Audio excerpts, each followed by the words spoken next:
जय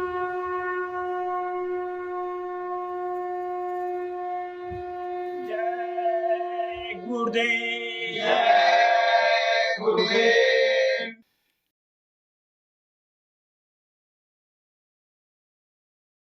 जय गुरुदेव। जय गुरुदेव। तू कर गुरु से प्रीत, यूं ही दिन बीतते जाते हैं। तू कर गुरु से प्रीत, यूं ही दिन बीतते जाते हैं। तू हार के बाजी जीत, यूं ही दिन बीतते जाते हैं। तू हार के बाजी जीत, यूं ही दिन बीतते जाते हैं। तू कर गुरु से प्रीत, यूं ही दिन बीतते जाते हैं। तू कर गुरु से प्रीत, यूं ही दिन बीतते जाते हैं। शुरू से है ये ताना बाना, आने के संग जाना। शुरू से है ये ताना बाना, आने के संग जाना। जग में हाथ नहीं कुछ आया, खाली हाथ है जाना। जग में हाथ नहीं कुछ आया, खाली हाथ है जाना। है जगत की यही रीत, यूं ही दिन बीतते जाते हैं। है जगत की यही रीत, यूं ही दिन बीतते जाते हैं। नाम की चाह जगी है रूह को, पर ये काल फंसाया। नाम की चाह जगी है रूह को, पर ये काल फंसाया। बदल बदल कर समय सभी पर बारी बारी आया। बदल बदल कर समय सभी पर बारी बारी आया। गुरु चरणों से कर तू प्रीत, यूं ही दिन बीतते जाते हैं। गुरु चरणों से कर तू प्रीत, यूं ही दिन बीतते जाते हैं। शब्द की डोर पकड़ ले बंदे, अपने घर को जाना। शब्द की डोर पकड़ ले बंदे, अपने घर को जाना। ना भरमो तुम आन जगत में, देश है ये तो वीराना। ना भरमो तुम आन जगत में, देश है ये तो वीराना। पर वहाँ नहीं कोई मीत, यूं ही दिन बीतते जाते हैं। पर वहाँ नहीं कोई मीत, यूं ही दिन बीतते जाते हैं। अब तो प्यारे नाम कमाले, काफी समय बिताया। अब तो प्यारे नाम कमाले, काफी समय बिताया। खुद बेसमझ जरा ना समझा, औरों को समझाया। खुद बेसमझ जरा ना समझा, औरों को समझाया। अब गुरु से कर ले प्रीत, यूं यूं ही दिन बीतते जाते हैं। अब गुरु से कर ले प्रीत, यूं ही दिन बीतते जाते हैं। तू हार के बाजी जीत, यूं ही दिन बीतते जाते हैं। तू हार के बाजी जीत, यूं ही दिन बीतते जाते हैं। तू कर गुरु से प्रीत, यूं ही दिन बीतते जाते हैं। तू कर गुरु से प्रीत, यूं ही दिन बीतते जाते हैं। जय गुरुदेव। जय गुरुदेव।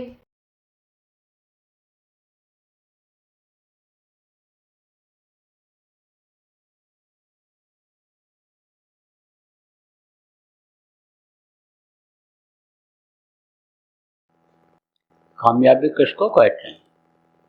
जैसे कोई रास्ते पर चले और मंजिल उसकी दूर हो, यानी उसको दूर जाना है और चला तो कितनी दूर पहुंचाओ, ये देखना रहेगा कि हम कहाँ तक पहुंचे, क्योंकि कहीं रुकना पड़ेगा। जब शाम हो जाएगी तो आराम करने के लिए रुकना पड़ेगा। इसी तरह से जो समय मिला कि दिन दिन में चलना है, रात को आराम करना है, इसी तरह से जो ये समय मिला कि 2 घंटे में हमको सुमिरन ध्यान भजन पूरा कर देना है, 1.5 घंटे में पूरा करना है, उसके बाद में फिर हमको अपने पेट के लिए, अपने बच्चों के लिए, गृहस्थी के लिए काम करना है, तो इसमें हम कितना आगे बढ़े। तो सब लोग एक साथ आप नहीं ये कह सकोगे कि हमको कामयाबी मिली। कोई कहोगे अच्छा लगा, कोई कहोगे शांति मिली, किसी किसी को हल्का फुल्का आभास भी हो गया। अलग अलग अनुभव अलग अलग लोगों का है। पूछा जाएगा तो अलग अलग अनुभव आप लोग अपना अपना बताएंगे। अब ये पूछा जाए कि भाई 2 घंटा आप बैठे, 1.5 घंटा, 1 घंटा बैठे, आधा घंटा बैठे, जो भी बैठे ध्यान में, भजन में, अलग अलग बैठे आप। पूछा जाए कि भाई बराबर जहाँ आप ध्यान लगाते रहे वहाँ मन रुका रहा, भजन करते रहे तो आवाज पकड़ते रहे तो क्या मन रुका रहा? तो कहोगे नहीं रुका, कोई कहोगे थोड़ी देर रुका, कोई कहोगे बिल्कुल रुका ही नहीं, भगता ही रहा। तो यह मन जो है इस शरीर का हो गया राजा, हुकूमत इस पर करने लगा। और इधर कलयुग में तो एकदम से चड्ढी ले लिया। चड्ढी किसको कहते हैं कि जम गए तो उठ ही नहीं रहे। कितना समझाओ बताओ, कितना उठाने की कोशिश करो, लेकिन उठते ही नहीं। कोई पकड़ के उठाता है तो भी बैठ जाते हैं, तो उसको कहते हैं चड्ढी लेना। तो चड्ढी ले लिया ये कहाँ? इंद्रियों के घाट पर। इंद्रियां किसको कहते हैं? जैसे ये 2 आँख है, 2 कान है, मुंह है, ये नीचे के ये जो सुराख हैं, ये सब इंद्रियां हैं। यहीं पर मन को रस मिलता है, यहीं मन को खुराक मिलता है। और जहाँ खुराक मिलता है वहीं पर अन्य समझो, चाहे आदमी हो और चाहे जानवर हो, सब जाते हैं। बहुत से लोग देखो प्रचारक हैं तो साधन सुविधा देखते हैं कि जहाँ साधन सुविधा मिले वहाँ चलेंगे, खाने का ठीक से मिल जाएगा, सोने का मिल जाएगा। लेकिन अब इस चीज को नहीं सोचते हैं कि वो खाएंगे तो उसका कितना असर पड़ेगा और रहेंगे तो उसका कितना असर पड़ेगा। उनका जो धन है उसका उपयोग उपभोग करेंगे तो हमारा मन मोटा होगा कि हमारा मन महीन होगा। इसी तरह से ये जो मन है वही जाता है, जैसे आदमी जाता है। जानवर देखो, कुत्ते होते हैं, कुत्ता को रोटी खिला दो एक दिन तो वो उसी दरवाजे पर जाएगा जो खिलाएगा। गाय है, बहुत से लोग गाय को खिलाते हैं, गाय वहीं ऐसे दरवाजे खड़ी रहती है शाम को कि यहाँ रोटी मिलेगी मिलेगी। कुछ महिलाएं ऐसी होती हैं जो गायों को खिलाती हैं तो वो खड़ी रहती है, और वहाँ जब मिल गया तो दूसरे दरवाजे पर गई खड़ी हो गई। ऐसे ही मन की भी चाल है। यह मन को खुराक जहाँ से मिलता है वहीं पर ये जाता है और उसी चीज को पा करके उसी चीज को मंगवाता है, उसी को कहलवाता है वही कि यही चीज मिलना चाहिए।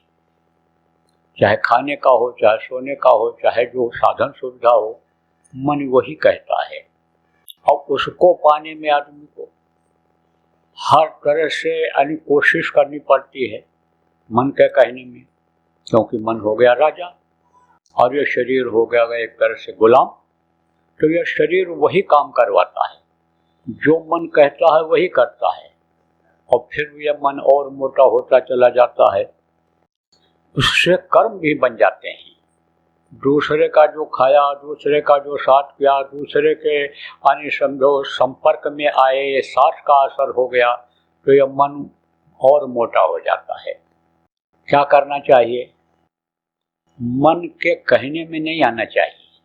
मन कोई चीज जब कहे तो चित्त से चिंतन करो कि भाई ये सही है कि नहीं सही है।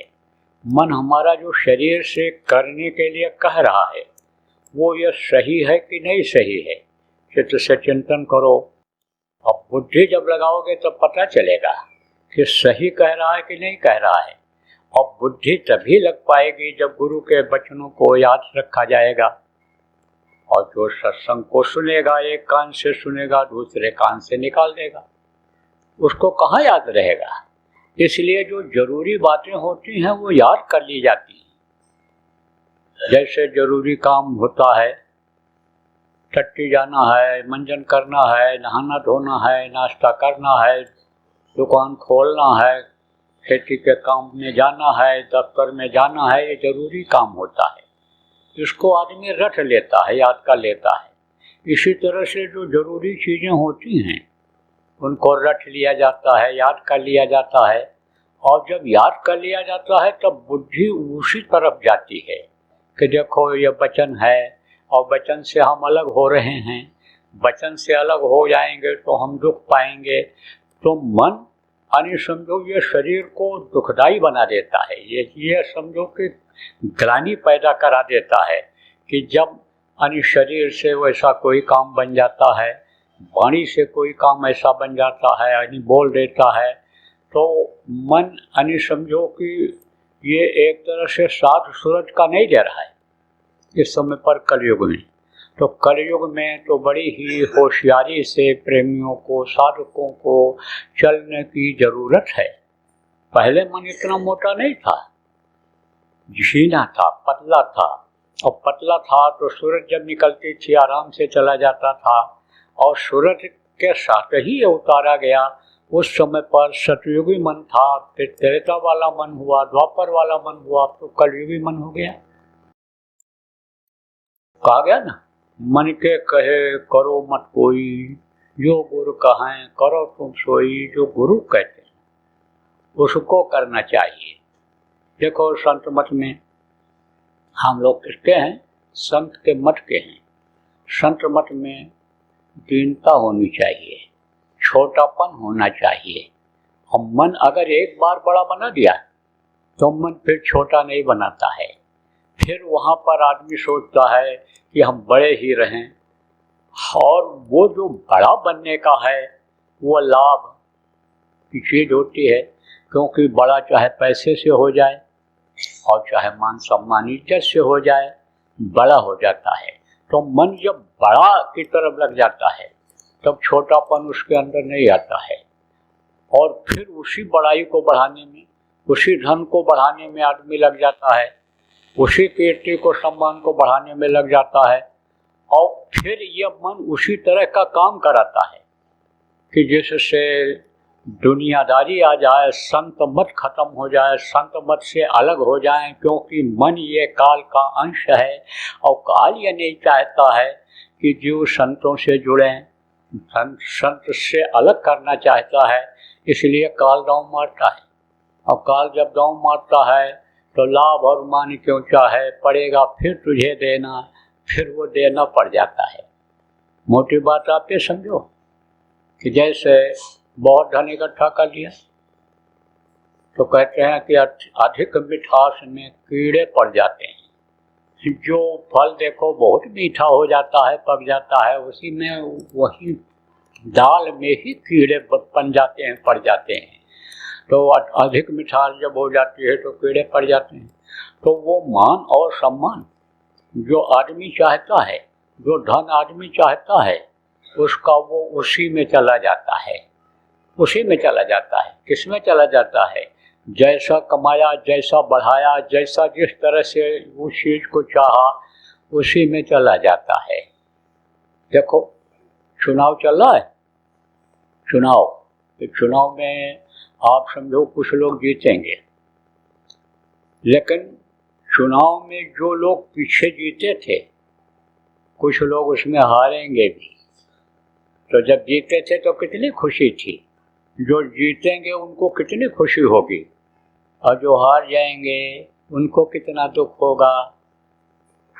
तो अब आप समझो कि जीतने के लिए कितने कितने हथखंडे लोग अपनाएंगे और जीत जाएंगे, लेकिन जब हारेंगे तब वो हथखंडा जो अपनाया वो समझो कि उनके लिए दुखदाई हो जाएगा, तकलीफ दे हो जाएगा। आप लोग जो पढ़े लिखे लोग हो, देखो धन कितना लोगों ने कमाया और किस किस तरीके से कमाया, लेकिन जब पोल खुल गया कि गलत ढंग से कमाया तो चला गया कि नहीं चला गया। इसीलिए कहा गया लाभ और मान क्यों चाहे, पड़ेगा फिर तुझे देना, ये तुझको देना पड़ेगा। और वो मालिक रीझेगा नहीं। रीझने का मतलब क्या होता है? खुश नहीं होगा, और अगर वो खुश नहीं होगा तो दूर रहेगा। और जब खुश हो जाता है, बाप बेटे से खुश रहता है तो गोदी में उठा लेता है, अपना प्यार करता है, हर चीज़ की साधन सुविधा देता है, तो मालिक दूर हो जाता है, वो पिता दूर हो जाता है। वो खुश किससे रहता है, प्यार किसको देता है? दीन देख कर करे निबेरा, जो है सच्चे मन से हेरा। जिसके अंदर दीनता आ जाती है, मन सच्चा हो जाता है, परमार्थी मन हो जाता है, छोटा बन करके जो भी संगत की सेवा हो, जो भी काम हो, उसको जो करने लग जाता है, आप ये समझो कि उसको वो अपना लेता है, और नहीं तो उससे दूरी बढ़ती चली जाती है। क्योंकि ये जितनी भी चीज़ें हैं ये शरीर के साथ जुड़ी हुई हैं। दुनिया के लिए जितनी भी चीज़ें हैं, चाहे धन दौलत हो, चाहे मान सम्मान हो, चाहे कोई भी चीज़ हो, इसका ये किससे जुड़ा हुआ है? शरीर से जुड़ा हुआ है। शरीर को ही सम्मान मिलता है। देखो धनी मानी को लोग सम्मान देते हैं, इज्जत देते हैं। धनी के पास धन होता है, और धन के जो लोलुप होते हैं, धन के जो इच्छुक होते हैं, धन को जो सम्मान देते हैं, इज्जत देते हैं, वो लोग उनको सम्मान देते हैं, इज्जत देते हैं कि बड़े आदमी हैं, पैसे वाले आदमी हैं, उनको सम्मान देते हैं। जो विद्वान होते हैं, जिनके अंदर जानकारी होती है, किसी भी तरह की जानकारी होती है, उनको लोग सम्मान देते हैं, इज्जत देते हैं। वो तो ये किसको देते हैं? शरीर को ही तो सम्मान मिलता है। कोई मान लो 2 करोड़ रुपया की गाड़ी पर किसी के दरवाजे पर पहुंच गया, तो वो आदमी सोचता है कि भाई 2 करोड़ रुपया की गाड़ी पर बैठने वाला आदमी तो बड़ा आदमी होगा, पैसे वाला होगा, या ऊंचे ओहदे वाला होगा, तो इसको उस तरह का सम्मान दिया जाए। तो नहीं कुछ होगा, नहीं पैर छुएगा तो आइए आइए बैठिए, जो भी घर में होगा अच्छी से अच्छी चीज़ खिलाने की कोशिश करेगा। जब पूजा कर चाहिए देवता, जैसा देवता उस तरह से गृहस्थ पूजा करता है, उनका सम्मान करता है, उनको बैठाता है, खिलाता है। तो किसको सम्मान मिलेगा? शरीर को सम्मान मिलेगा। और शरीर ये कितना दिन साथ देगा, शरीर का कोई भरोसा है। यही हम लोग भूल जाते हैं कि मौत सामने खड़ी है, मौत को भूले हुए हैं, कल किसी ने देखा नहीं और कल की चिंता करते हैं, कल की फिक्र करते हैं। इसलिए लाभ और मान क्यों चाहे पड़ेगा फिर तो लाभ और मान की तरफ से मन को हटाना चाहिए। कहीं भी इसका देखो, परमार्थी आप लोग जो हो समझो, साधक हो, कार्यकर्ता हो, आप इस बात को समझो कि ये ऐसा अंकुर है लाभ और मान का कि ये अपने जीवन को उसी के चक्कर में बर्बाद कर देगा, परमार्थ से अलग कर देगा। इसलिए इसको तो ताक में रखना चाहिए। मौज में किसके रहना चाहिए? गुरु की मौज रहो सब धार, गुरु की रजा संभालो यार। जो गुरु की मौज हो उसमें चलना चाहिए। देखो प्रेमियों, तन और धन ये देना आसान है, लेकिन मन को गुरु को समर्पण करना, गुरु के हवाले करना, ये बड़ा कठिन काम है। नानक साहब का दरबार लगा था, सत्संग सुना रहे थे, तो नानक साहब ने भी यही सुनाया कि भाई बड़ा बैरी है मन घट में, इसी को जीतना कठिना। यह बैरी है मन। किसका बैरी है? व्यक्ति का बैरी है मन, परमार्थी का बैरी है मन, साधक का, सत्संगी का मन बैरी है। यह घट में बैठा हुआ है, इसी को जीतना है। समझा ही रहे थे इस पर। सत्संग खत्म हुआ, थोड़े लोग थे। एक आदमी ने कहा, गुरुजी जब तन और मन और धन सब समर्पित कर दिया आपको, तो अब मन को बैरी कैसे माने? बोले यही कठिन है। तो उस दिन तो कुछ नहीं बोले। दूसरे दिन फिर सत्संग जब खत्म हुआ तो बोले, भाई हमको एक थान कपड़ा चाहिए, ऐसा कपड़ा चाहिए। उन्होंने बता दिया। तो उस समय पर मिलें कम थी, फैक्ट्रियां जिनको कहते हो कपड़े की कम थी। और जो देखो 60-70 साल के आदमी इसमें बैठे हो, आप देखो आपके ज़माने में कपड़ा जल्दी मिलता ही नहीं था, तो क्या करते थे? चपटी लगाते थे, यानी कपड़ा को फेंकते नहीं थे, रखे रहते थे। और जब दूसरा कपड़ा, कुर्ता, बनियान जो भी फटता था तो उसमें ऐसे चपटी लगा देते, सिलाई कर देते थे। और वह भी कपड़ा जो टुकड़े बचते थे उसकी टुकड़े टुकड़े की सिलाई करके, और फिर वो जो गद्दा आपका होता है जिसको कथरी कहते हो, वो बनाते थे लोग। तो कपड़े की कमी थी। बोले हमको एक कपड़े थान की ज़रूरत है। तो थान कपड़ा कहा कि भाई कोई ला दे। अब वही बोला कि मैं ले आऊँगा, गुरुजी मैं ले आऊँगा। तो गया, जो आदमी कह रहा था कि सब कुछ तो आपको दे दिया, सब हवाले कर दिया आपके, आने समझो आपका गुलाम बन गया। जाहे विधि राखे गुरु वही विधि रहिए, आप जैसा रखोगे वैसे रहेंगे। जो सब कुछ कह डाला था उसी ने कहा हम कपड़ा ला देंगे। तो गया बाजार में। तो गुरु की जब दया रहती है तब उसमें कामयाबी मिल जाती है। वो गया, ज़्यादा खोजना भी नहीं पड़ा, कपड़ा मिल गया। कपड़ा मिल गया तो खरीद लिया। अब खरीद करके ले करके जब घर पर गया तो औरत देखी तो बहुत खुश हो गई। कहा बहुत बढ़िया कपड़ा लाए। बोले ये कपड़ा अपने लोगों के लिए नहीं लाए, ये गुरु जी के लिए लाए। बोली कि ये कपड़ा तो गुरु जी को हम देंगे ही नहीं, ये तो हमारे बच्चों के लिए है और अभी हमको शादी में जाना है, इसमें से हम तुम्हारे लिए भी बनवाएंगे, बच्चों के लिए भी सिलवाएंगे, हम अपने लिए भी बनवाएंगे, शादी में कदर बढ़ाएंगे, इज्जत बढ़ाएंगे। कपड़े ही देखेंगे लोग हम लोगों का, क्योंकि जो कोई ऐसी चीज़ होती है जो कम मिलती है उसका, जिसके घर में यानी वो चीज़ जिसके घर में होती है, जैसे कपड़ा हो कोई पहने हुए हो तो उसको लोग देखते हैं, कहते हैं भाई ये नई चीज़ है, ये कहाँ से लाया, कहाँ मिला। ऐसे ही भावना उसके अंदर, औरत के अंदर थी। बोली कि कपड़ा तो हम देंगे नहीं। कपड़ा तुम दूसरा ले आओ गुरु जी के लिए। शिष्य ने कहा नानक साहब के कि भाई एक ही थान कपड़ा था, और उसने भी कहा कि यह मार्केट में बाजार में आपको मिलेगा नहीं, एक ही थान ये बचा है, जैसा तुम चाहते हो इसको आप ले जाओ, आज ही ले जाओ, नहीं ये भी बिक जाएगा। तो मैं खरीद लिया हूँ, अब तो मिलेगा नहीं। कहा चलो गुरु जी कौन देख रहे हैं, कह देना कपड़ा मिला ही नहीं। तो बोला झूठ नहीं बोलेंगे, गुरु से कपट मित्र से चोरी, या हो अंधा या हो कोढ़ी। भाई गुरु से कैसे झूठ बोलेंगे, कैसे हम छल कपट करेंगे। बोले कुछ भी हो, लेकिन मैं तो कपड़ा दूंगी ही नहीं। अब देखो कैसे काल सवार हो गया, कैसे माया का असर आ गया। तो औरत अपने रो में आ जाती है तो शिव चतुरानंद देख दे रही, पर जीव कहले खे माही। शिव और चतुरानंद ये ब्रह्मा विष्णु महेश ये सब कांपते हैं, माया से डरते हैं। अच्छे अच्छे लोगों को देखो पटक डाला, श्रृंगी को भंगी कर डाला, नारद के पीछे पड़ गए पछाड़, योग करत गोरख जी को लूटा, नैमी को लूटा, हलवा खिलाए, इसलिए डरते हैं।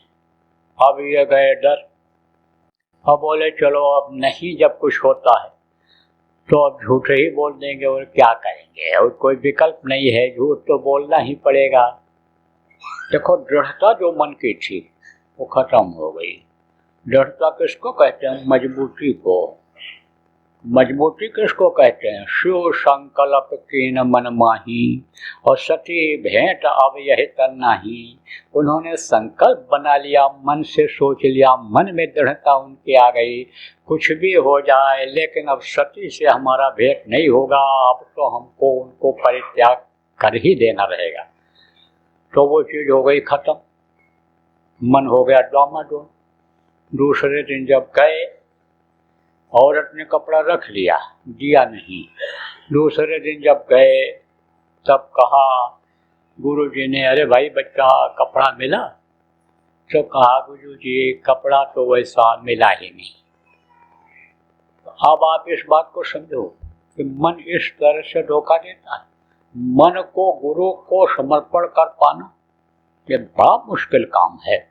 और मन की अगर निरख परख हम आप करते रहें और गुरु के वचनों को अगर याद रखें तो धोखा नहीं होगा, फिर धोखा नहीं खा सकते हैं। और गुरु की मौज पर अगर चलने लग जाएं तो फिर कोई बाल नहीं बाका कर सकता है। कहते हैं कि गुरु राजी तो करता राजी, काल कर्म की चले न बाजी। गुरु अगर राजी रहेंगे तो काल कर्म की बाजी नहीं चले।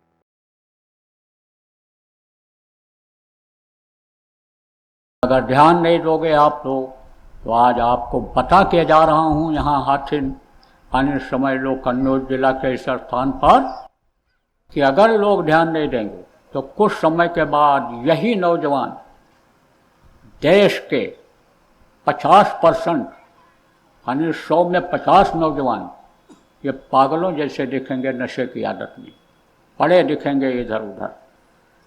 दुर्घटनाएं बढ़ती चली जाएंगी, अकाल मृत्यु में चले जाएंगे, ये प्रेत योनियों में चले जाएंगे। पेट बड़ा होता, मुंह पतला होता है, कभी पेट ही नहीं भरता है, परेशान रहते हैं, दूसरों को भी परेशान करते रहते हैं। तो जब यही बच्चे आएंगे आपको ही लग जाएंगे प्रेत योनि में जो चले जाएंगे, तो चैन की रोटी खा पाओगे कि कुछ कर पाओगे? इसलिए ध्यान देने की जरूरत है। जय गुरुदेव। सरकारी व गैर सरकारी अनुदान के लिए बिना सत्संगियों के सहयोग द्वारा जनहित के कार्यों में लगी हुई बाबा जय गुरुदेव धर्म विकास संस्था का मुख्यालय पिंगलेश्वर रेलवे स्टेशन के सामने मक्सी रोड, उज्जैन, मध्य प्रदेश में है। यहाँ पर सत्संग व नामदान का कार्यक्रम होता रहता है। अतः आप श्रोताओं से अनुरोध है कि बाबा उमाकांत जी महाराज के आश्रम उज्जैन एक बार परिवार सहित जरूर पधारिएगा। आपके सुझाव के लिए व्हाट्सएप नंबर 95756002 700। जय गुरुदेव।